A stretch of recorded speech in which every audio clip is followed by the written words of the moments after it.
I'm not in the running back camp at 10. I still think that's a pick that you could use to go get Josh Simmons, go get someone else to maybe create some competition at left tackle. Braxton Jones has had 3 years now, and to provide some competition for training camp, like that is, I think, a really good use of that number 10 overall pick. What else do you believe needs to be done in free agency, Courtney?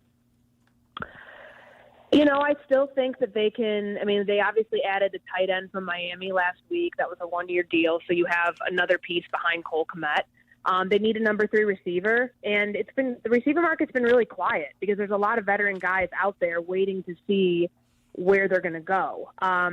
No big splash moves yet. Does Keenan Allen end up coming back here on a more team-friendly deal? Is there another route that they go for a number 3 receiver to add some speed and maybe get younger? Maybe that is a draft priority for them. But I think that they've, to go all in on 2 positions of need, really, like really focusing in on the offensive line and really focusing in on the defensive line. This reflects back to what Ryan Poles said at the Combine, that when you have your free agency priorities, when they become more clear, it allows you to address it in a way that effectively is more succinct. Like, they're not all over the board. They're not trying to fill every single hole in the 3 days that we have here. They've really identified some big weaknesses on the team and ways that they can upgrade it by being pretty active, today and even going back to last week. Courtney, so do you think they're done as far as Trey Hendrickson is concerned, or another big fish? The Hendrickson thing's interesting because the Bills allow him to go seek a trade, and there's been no movement on it. Myles Garrett gets his big deal yesterday. We've seen some of the other pass rusher movements throughout, the last couple of hours in free agency. I wouldn't be surprised if they're in on him, but again, that's probably more draft capital than Ryan Poles wants to give up, because you're giving up a first, a future first probably for Hendrickson. And, they have paid, like, if you think about the salaries that they're going to be taking on, in like the 5 additions that they've made in the last 6 days, taking on Trey Hendrickson too, when he's going to want a brand new contract, is a lot. But I think that you still explore it, and I wouldn't be surprised if Chicago tries to get in on that. But is it the top priority right now? I think the Dio signing today shows you that, they're content on what they've got so far. If it's a deal, though, that, like, I mean, if his market is something that, if he can't find what he wants elsewhere, and if he's thinking, do I want to go back to Cincinnati and play in that defense? Am I not going to be able to get the deal that I want? Is there a chance I could go get a fresh start somewhere else? Maybe that price comes down and is more manageable for a place like Chicago to handle. Yeah, do you really think that they're going to want a first? Because having a lot of people projected it's a day 2 pick. I mean, how many sacks? 16.5 last year? 17.5 each of the last 2 years. God, like, I would be hard-pressed to find a team that isn't asking for a first-round pick for Trey, or that any team that's not going to give up a first-round pick for Trey Hendrickson. Hell, if you could get it done for a 2, yes. I think that you're on the phone today about that. That's what we thought because we were originally in your camp, and then everyone was telling us, no, it could only take a second, or maybe like pick swaps in multiple rounds or something like that. Hey, Courtney, to jump to the draft, and there's plenty of time between now and then, where are you at with regard to the Bears potentially being interested in Ashton Jeanty? Well, I mean, now that I'm not in the running back camp at 10. I still think that's a pick that you could use to go get Josh Simmons, go get someone else to maybe create some competition at left tackle. Like, if you're thinking about best player available and fulfilling a need, eventually that spot is going to have to be upgraded. Braxton Jones has had 3 years now, and I think that you have seen what you're going to see with him, and to provide some competition for training camp, like, that is I think a really good use of that number 10 overall pick. But if if they fall in love with Ashton Jeanty, could that be an option? Maybe. I still think the running back depth, though, is so good in this draft class that you don't have to use a first-round pick on a player of that caliber. I mean, unless they're enamored and this guy is your generational talent, and he's going to be, to give Ben Johnson what he needs in the run game, what he had with Jahmyr Gibbs and David Montgomery, I still think you can find really good quality at running back on day 2 in round 2 or 3. All right, so you covered Justin Fields in his first few years. He agreed to a deal today with the Jets. So I assume the starting job is his. That's what he didn't love in Pittsburgh, getting pulled, and I'm sure there was more of a promise there. Do you believe, if I had to put you on the spot today, will Justin Fields have a successful run at quarterback with the New York Jets? How would you vote? Well, think about like the Aaron Glenn defenses that have played against Justin Fields and knowing what it's like to defend against a running quarterback. I don't think it can be, with where are the Jets going right now in the short term? They're hitting rebuild on everything. This was a great for Justin to get $30 million guaranteed on a 2-year deal. I know it's a bridge contract, but it's still a really good deal for a player who had 1 year to kind of turn his career around and go and get what could be his last big payday. I mean, who knows how it's going to pan out? He was benched in Pittsburgh. It's not like it was so great that they were clamoring to get him back there. They benched him at one point. He knew that. The Jets were probably selling him on that. But the ties here, like Darren Muji was in Denver in 2021 on George Payton's staff. Like Denver was really interested in Justin Fields.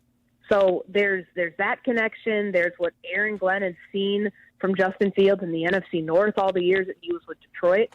I think it's a good start for him where he's not going to go in, because it was Russ last year, a couple days before Fields was traded, and Justin knew the entire time that there was going to be a competition.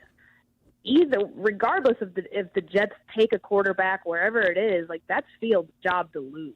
And he goes in the pole position, which was the term that Mike Tomlin used last year to describe Russell Wilson having that, edge the entire time until the injury happened in training camp. So I think it's good for Justin. Does it mean that he's going to have, a winning season for the first time in his career? Probably not. Not in that division, not in, where the Jets are right now. But can it be better from what he was at in Pittsburgh? And obviously, I know he had a winning season in Pittsburgh. They were 10-7, but you think about how many starts he had. Being the guy having a winning season the entire time, he has probably a better chance with the Jets than he did at any other point in his career. League-wide, Courtney, which do you believe is the most intriguing or the best signing, trade, acquisition, whatever it is, across the league? Ooh. How about Devontae Adams to the Rams was one that caught my attention? That's probably it, because I'm thinking about the quarterbacks today, with Darnold going to Seattle and, Geno going to the Raiders over the weekend. None of the quarterback movement and whether Rodgers signs with the Steelers or not, none of it is really going to move the needle. Devontae Adams getting that deal, which is effectively a 1-year deal, worth about $20 million at his age, at his production, which has declined over the last 2 years, but he's still a damn good player. That makes them the favorites in the NFC West because they needed the complementary piece to Puka Nacua when they said that Cooper Kupp, thanks, but go look for a trade. We're trying to move on. With them bringing Matthew Stafford back on the restructured deal, going out and getting Devontae Adams, they've resurrected some careers before with some aging veteran receivers. Remember, that role that Odell Beckham Jr. played for them a couple of years ago, and I think it was Robinson even a few years, recently. I think that is a great landing spot for him and a great piece for Sean McVay's offense that he's been trying to get now that they're getting more versatile at running back. They have a better run game, and the passing game got a major upgrade when Adams, agreed to go there. All right. The most important story of the day was in Waddle's world. I don't know if you heard it, but there was a flight from, where was it from? Chicago to Delhi, so it was India. Chicago. Okay. It was. So it was Chicago to Delhi, India. They were 5 hours into the flight, and then it turned out 11 of the 12 bathrooms went down. They were not functional. Oh, my God. So you have one bathroom left. If you are a passenger on the plane, would you rather turn around and go 5 hours back or go 10 more hours with only one bathroom in operational use? Is there nowhere in between, wherever they'd be over the ocean, no emergency place? You can't, just stop somewhere in Europe and land the plane? That was my question. But we're all dumb here, and we didn't ever figure it out whether or not there was somewhere to go. So we just had two options. Where did they land, Waddle? They came back to Chicago. They went on, so they didn't land in New York or anywhere like that.